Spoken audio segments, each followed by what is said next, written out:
Tips for parents of LGBTQ youth. All parents want what's best for their kids. But providing support isn't always easy, especially if you are the parent of a lesbian, gay, bisexual, transgender or questioning, LGBTQ, child. In many ways no different from their peers, LGBTQ youth face some unique challenges that parents often feel unprepared to tackle. To help, Johns Hopkins pediatricians and adolescent medicine specialists Renata Arrington Sanders and Errol share steps you can take to keep your kid happy and healthy. Let them know they are loved. For many LGBTQ youth, breaking the news to mom and dad is the scariest part of coming out.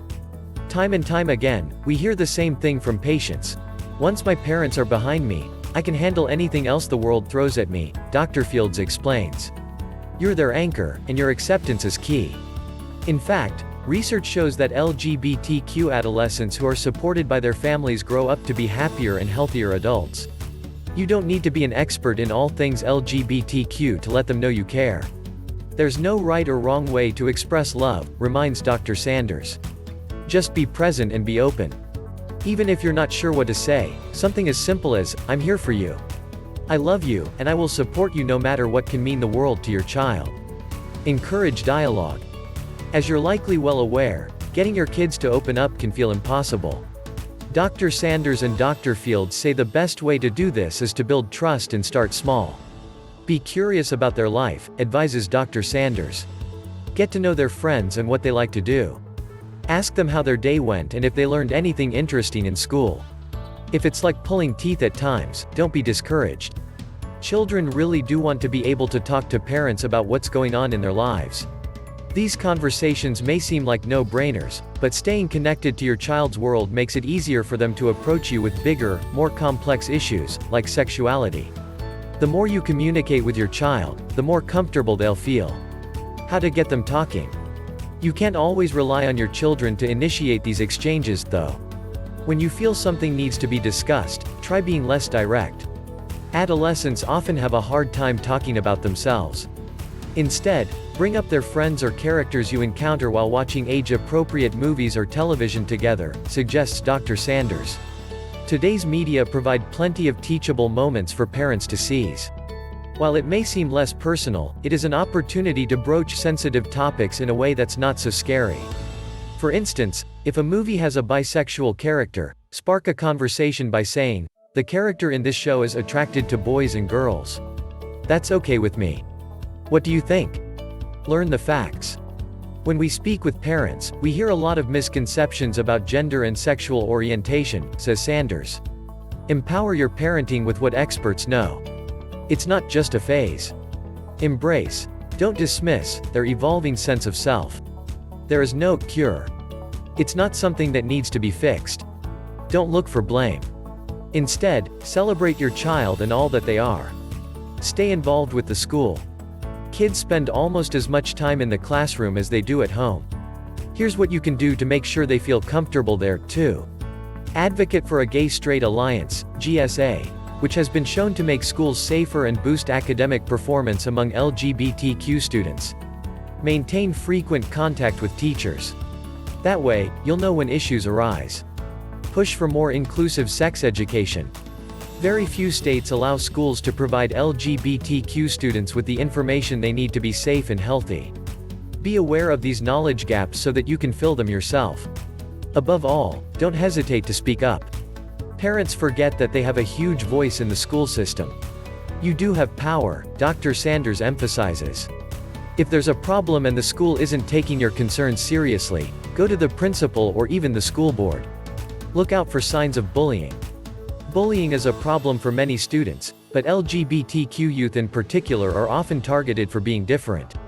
If you see these signs, reach out to a teacher, guidance counselor or school administrator. Behavior change, e.g., your outgoing, sociable child is now withdrawn. Discipline or behavioral problems in school. Declining grades. Unexplained absences. Sudden shifts in who's a friend and who's not. Engagement in risk behavior, e.g., drug use, new sexual partner, that is out of character for your child. Take a team approach. Providing support can be challenging at times. It's okay to be stressed, confused or surprised, but don't pull back when you're needed most. Some parents feel so overwhelmed that they just throw up their hands and say, "I can't do it."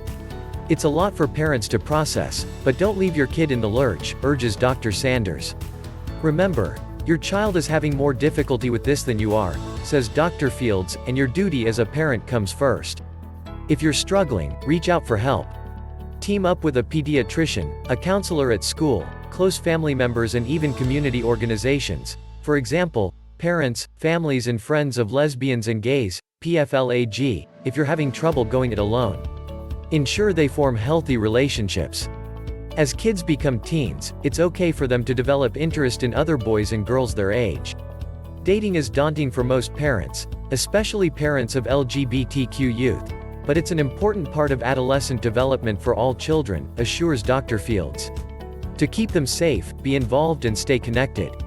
By encouraging your kid to date in a way that's healthy and age-appropriate, you send a powerful message. LGBTQ relationships are normal, and there's nothing to hide or be ashamed of, explains Dr. Fields. Stay on top of social media. Because they're often discouraged from being open about their sexual orientation and gender identity, some LGBTQ individuals rely on social media and phone applications to meet others. Many social platforms and apps provide LGBTQ youth an inclusive space to connect with friends and allies, but some, especially dating apps, include content that is inappropriate for teens. Monitor what they're doing on their devices and talk to them about phone and social media use, recommends Dr. Fields. More importantly, says Dr. Fields, understand that kids turn to these apps if they feel like they don't have anyone to talk to. Be available so that your child doesn't need to look elsewhere for guidance and support. Thanks for watching till now. Finally, a little request to you. Share this video, if this video really helps you to find any solution of your life. All we believe sharing is caring, as well as you can help your friends to change their life by sharing this video. We also believe liking the video doesn't make any difference, but it inspires us to provide better quality and content. We will consider the amount of like as we help those people at least. Which type or topic video you are willing to see in the next video?